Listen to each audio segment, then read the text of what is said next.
In dieser spannenden Podcast-Reihe werde ich mich einem Thema widmen, das in den letzten Jahrzehnten viel zu sehr in den Hintergrund gerückt ist, wobei es meines Erachtens eigentlich das Wichtigste überhaupt im Leben der Menschen ist. Und zwar das Thema Gott und der Glaube. Viele Europäer haben sich zunehmend von Gott und den Religionen distanziert.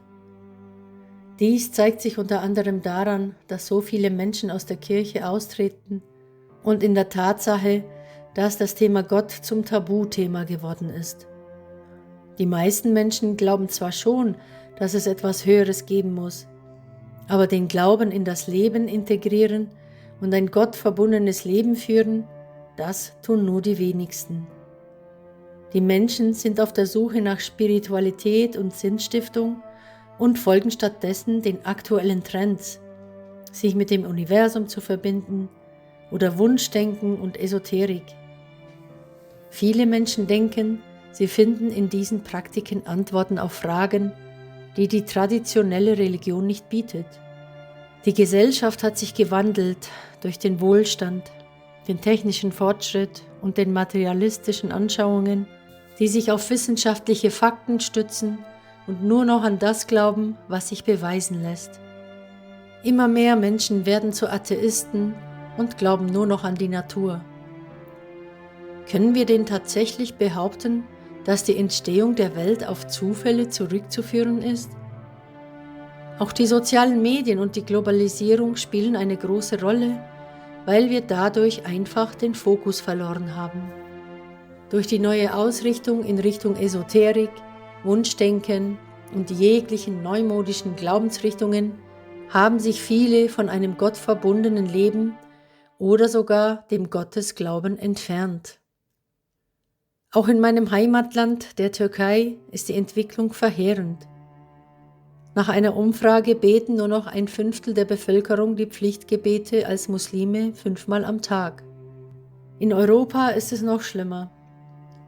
Dadurch, dass so viele Menschen die Kirche nicht mehr besuchen, wächst eine ganze Generation heran, die nicht gelernt hat, sich an Gott zu wenden, zu beten oder gar noch überhaupt an Gott zu glauben.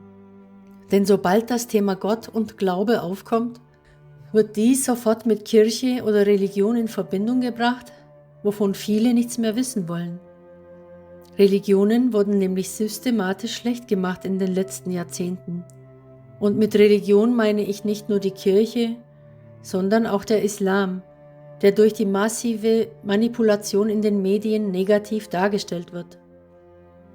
Die Menschen haben sich auch, meines Erachtens, durch Bequemlichkeit von Gott und der Religion entfernt, weil sie sich ja sonst eventuell an Regeln und Gesetzen halten müssten, die ihnen Gott auferlegt hat. Viele sind der Meinung, ich bin ein guter Mensch und brauche keine göttlichen Vorgaben. Aber ist das wirklich so? Ist es denn so wichtig, sich an Gott zu wenden und zu beten? Genügt es nicht, sich an das Universum zu wenden oder an das Göttliche im Menschen selbst, wie es im Kreise der Esoterik so schön heißt? Was ist denn der Unterschied zwischen Gott und Universum? Hat sich die Welt tatsächlich zum Besseren gewandelt, seitdem die Menschen denken, sie brauchen sich nicht an den Geboten, Regeln und Gesetzen Gottes halten, weil sie ein reines Herz haben und gute Menschen sind? Betrachten wir einmal das Weltgeschehen, angefangen mit dem Krieg im Gazastreifen, wo bis April 2025 durch israelische Militäraktionen mindestens 50.500 Menschen getötet wurden und die Mehrheit der Opfer Zivilisten, mindestens 50% von ihnen Frauen und Kinder waren. Mehr als 1,9 Millionen Palästinenser wurden gewaltsam vertrieben. Das Allerschlimmste ist aber, meiner Meinung nach, dass sich dies vor den Augen der Weltbevölkerung abgespielt hat. Es fand ein Völkermord und ein Genozid statt in Gaza, eine ethnische Säuberung, in dem auch Hunger als Kriegsmethode eingesetzt wurde. Schätzungsweise 62.000 Menschen starben an Hunger und kein Land war bisher in der Lage, diese Verbrechen an der Menschlichkeit aufzuhalten. im Gegenteil. Es wurde weggesehen oder sogar bis vor kurzem mit Waffenlieferungen unterstützt. Ein weiteres Beispiel ist die Situation der Uighur-Türken in China, wo rund 1 Million Uiguren in der chinesischen Provinz Xinjiang im Nordwesten Chinas in Lagern festgehalten werden. Die Angehörigen der muslimischen Minderheit sind dort massiven Menschenrechtsverletzungen ausgesetzt.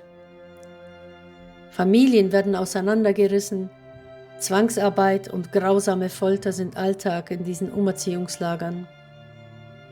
Auch da schaut die Welt nur weg.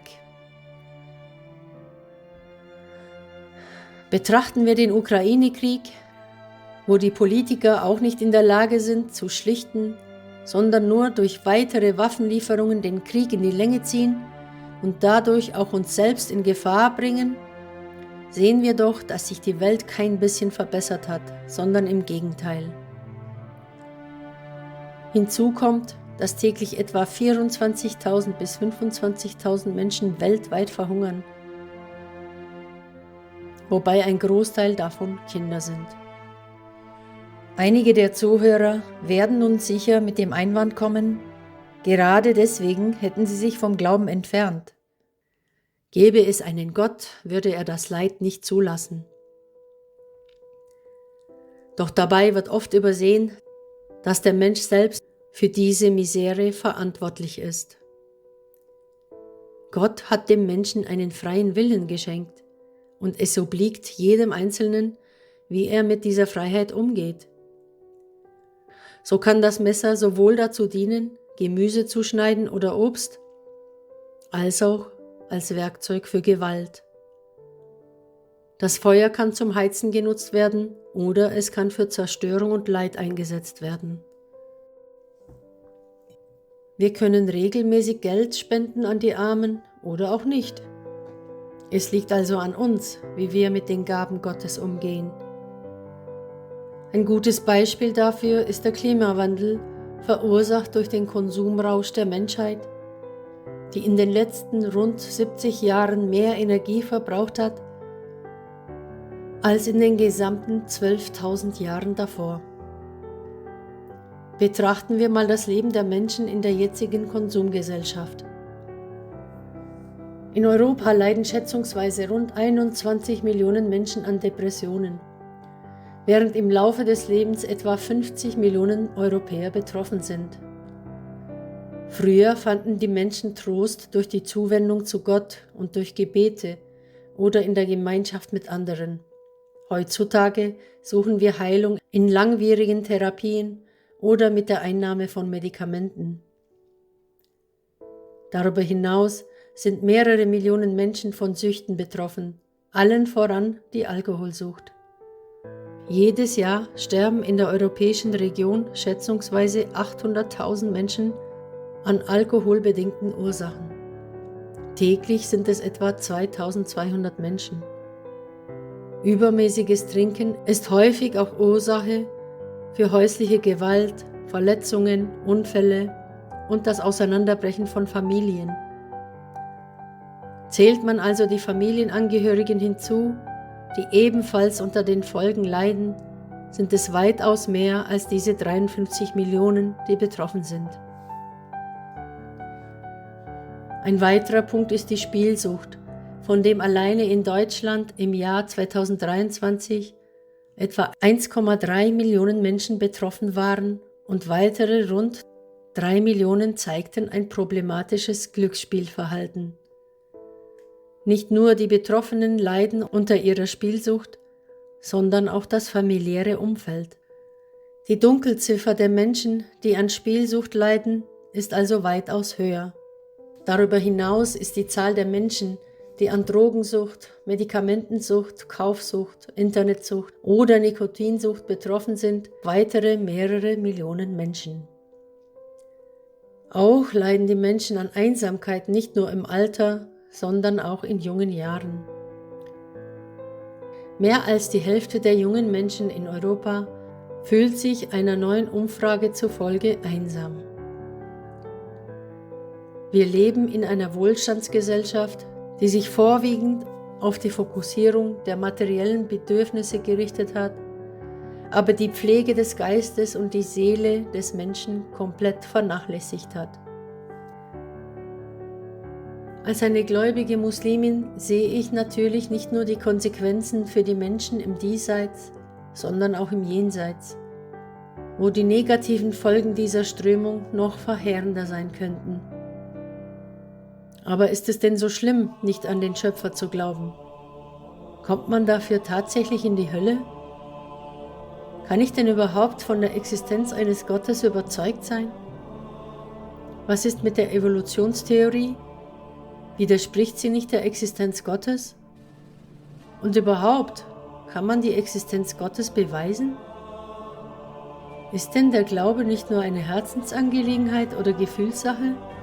Oder gibt es Möglichkeiten, die Existenz Gottes auch wissenschaftlich zu untermauern? Auf diese und viel mehr Fragen werde ich in diesem Podcast eingehen.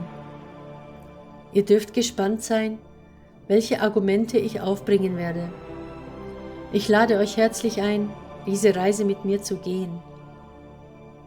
Abonniert den Podcast, um keine Folge zu verpassen und um sicherzustellen, dass wir möglichst viele Zuhörer erreichen, die an diesen tiefgründigen Themen interessiert sind. Ich nehme Abschied mit den eindringlichen Worten: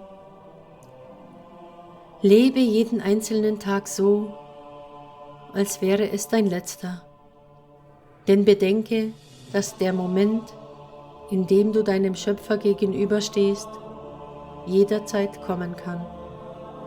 Lass jeden Atemzug, jedes Lächeln und jede Entscheidung von der Gewissheit erfüllt sein, dass das Leben vergänglich ist und die Zeit ein kostbares Gut.